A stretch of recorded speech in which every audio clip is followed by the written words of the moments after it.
হবিগঞ্জের বানিয়াচংয়ে বৈষম্য বিরোধী ছাত্র আন্দোলনে নিহত ৯ জনের মরদেহ কবর থেকে উত্তোলন করে ময়নাতদন্তের আদেশ দিয়েছেন আদালত। বিষয়টি নিশ্চিত করেছেন মামলার তদন্তকারী কর্মকর্তা বানিয়াচং থানার উপপরিদর্শক এসআই জাহাঙ্গীর আলম। তিনি জানান, প্রায় ২ সপ্তাহ আগে তিনি হবিগঞ্জ সিনিয়র জুডিশিয়াল ম্যাজিস্ট্রেট আদালতে মরদেহ উত্তোলনের আদেশ চেয়ে আবেদন করেন। পরে বিচারক আব্দুল আলিম তা মঞ্জুর করেন। তবে আদালতের আদেশ পেলেও জেলা প্রশাসক নির্বাহী ম্যাজিস্ট্রেট না দেয়ায় মরদেহ উত্তোলন করা সম্ভব হয়নি। ম্যাজিস্ট্রেট পেলে শিগগিরই এই আদেশ বাস্তবায়ন করা হবে। তিনি আরও জানান, নিহতের পরিবারের পক্ষ থেকে দায়ের করা হত্যা মামলায় আদালত এই আদেশ দিয়েছেন।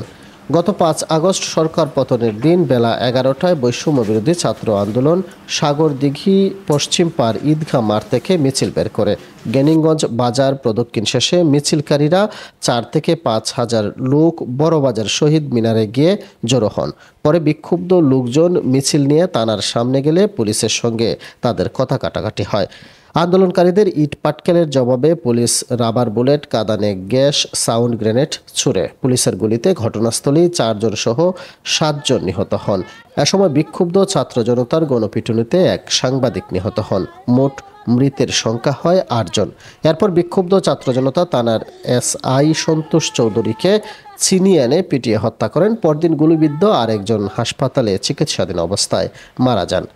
এ ঘটনায় নিহত ৯ জনের পরিবারের পক্ষ থেকে এসআই সন্তোষের হত্যাকাণ্ডের ঘটনায় পুলিশের পক্ষ থেকে এবং আহত একজনের বাবার পক্ষ থেকে মোট ৩টি মামলা দায়ের করা হয়েছে। এসব মামলায় আসামি প্রায় ১০,০০০।